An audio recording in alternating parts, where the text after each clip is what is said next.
دوستان عزیز ببینید الحمدلله دودرک گم شده بود این صورت چه میمونم یاف شد به خواست خدا و دستگیری برادران و مقامات تاجیکستان یاف شد پدر از هر یک کدوم شما مینداری کرد و از مردم مینداری که طول یک ماه دو ماه کودک کاستن به خواست خدا پیدا شد رحمت خدا برای دفتر و دیگر کارها حاضر میمونم ویدیو را به حضور تماشا کنید شرکت بابا جان 88 رفتیم. السلام علیکم دوستان عزیز خداوند نگهبان هر یک از شما باشه اول و آخرش الله وقت شما هستی که چقدر مردمی نیازمند کمک میکنی خیر میکنی ما را تنها نمیگذارید در کارهای خیر خدا از شما راضی باشه ان شاء الله ما از شما راضی هستیم دوستان مهربان قرار داریم در مترو لوبلینا در حجامه چخیلی که میبینیم بابا جان 88 یعنی در حجامه ما ان شاء الله نگه داره امروز الحمدلله یکی از بهترین خبرهای خوش برای شما میتیم بهترین خبرها خواهش میکنم تا آخر گوش کنه اگر کمی حرمت عزت کنه بتونه ان شاء الله ویدیو رو پاک کنه لایک کامنت‌های خوب بزنه و خوب بنویسه که تا ان شاء الله همین نوار به شخصانی در کاری برسه. دوستان مهربان دفتر در دست من میبینه این دفتر چیست؟ دفتری که الحمدلله خیلی از شما انتظار هست. برادران مهربان این دفتر یکی از دفترهای بهتره که حاضر میگم تو دوستان. خب برادران بسیار گام میزنه که بابا جان مقصد اینجا خونده چیکار کرده دوستان عزیز یعنی که یگان جو به حجت نمیشه و اگه من این سرتیفیکات رو سر کنم این سرتیفیکات برای حجامه یک تا دوستان سرتیفیکات برای حجامه دو تا دوستان سرتیفیکات برای حجامه سه تا دوستان فقط آخرون در نظر دارم این ایش سرتیفیکات 4 تا دوستان این ایش سرتیفیکات 5 تا دوستان این ایش سرتیفیکات بود یعنی همش صورت خطی نگاه کنید پیچک صورت خوب 5 6 تا این ای دوستان عزیز او دستورینی برای حجامه دیده خوب انا ایش الحمدلله من همی رستگارش تعریف الله شاید که دوست نمیدارم این ایش اگر کسی بخونه به نجم تو بچه اینه یعنی که رحمت نامه الحمدلله برای کارهایی که کمی از کمی بیش خیر میکنیم. خب دوستان مهربان الحمدلله با خواست خدا امروز فرا رسید چی روز است روزی که همه شما شخصایی که در حجامه بابا جان 88 چی در پرسپک میر بود چی در اینجا به حجامه کرده بوده شما یعنی که انتظار بوده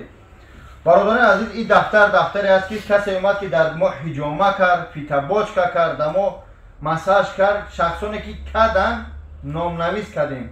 دوستان مهربان همون روز فرا رسید که یعنی خبر خوش میتیم برای حج عمره از حساب بابا جان 88 از حساب کارخانه است یعنی که یک نفر مثال بگیم یک کس میگم یک فیتاباچکا میکنه دوش میکنه چیکار میکنه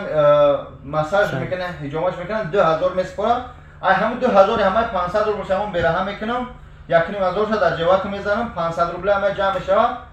یک نفر چیکار میکنیم حساب کارخانه حج میکنیم خیلی دوستان عزیز نگاه کنید شخصانی که اومدن در همین دفتر فیتاباچکا کردن این فیتاباچکای ما را دوستان عزیز ببینید یا فیتاباچکای ما فیتاباچکا کردن یا که خیلیش نکردن مثلا میگیم فیتاباچکا کردن اینه دوستان عزیز فیتاباچکا کردن ای جای نه استولو مساجشون اینجا دوش در اومدن دوشم کردن دوش کردن در اینجا نیستن دوش این اینجا دوش کردن ای دوش اومده این ای مساج کردن بانکو هستن که با حسابی بانکو خلمو حجامش کردن این بانکو همش کردن همین بانکان نو حجامه کردن دوستان مهربان چیکار کرده اسری هر یک کدوم وای من جا نامنویس کردم اینجا جو نامنویس کردم دوستان مهربان خلاصه از اینکه روزتون فرا رسید ان شاء الله نامنویس میکنیم 41 آدم دیگه در همین دفتر 41 آدم دیگه نوشته میشود یک خبر خوش ما میخواستیم که از حساب کارخانه بابا جان 88 یک نفر حج رایی کنیم یک نفر دیگه چیکار کنیم یک نفر دیگه در یک یتیمخانه چیکار کنیم ان شاء الله خیر کنیم ما رای کردگیم بارا رسید ویدیو میکنن میپختن یعنی خیری که در صغیرخانه حساب کارخانه بابا جان 88 رای کردیم ان شاء الله میرسم من با شما را ویدیو میکنم چه خیرات میبینید یک نفر اما ما پیروز کردیم یک نفر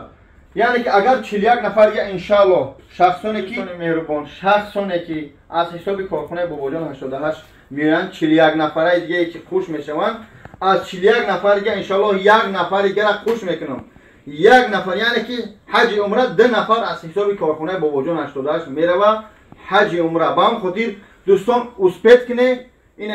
امروز شنبه همین روز شنبه آمدن اثر کنه نامنویس کردن میگیریم انشالله. یک نفر از حساب کارخانه باباجان 88 حج میره یعنی درسش یک بود با پلوس یک بار 2 نفر. خداوند حاجیتون کنه، خداوند سربلند باشه. هزار رحمت بر دستگیریتون، برای کمکتون از همتون می‌ندارم. کسی اومده باور کرده 41 نفر دیگه ما در هم جمع می‌نویسیم. پناه شو به خدا حج میره 2 نفر حساب کارخانه باباجان 88. خداوند همه توجه کنه. مترو لوبلینا اولیچا کراسنودارسکی 66 корпус 2 یعنی روپاروی بازار چه لوبلینا دوستان زی کافه برکت ترچه ایجا پارکوفکا. خداوند نگهدار برای کار.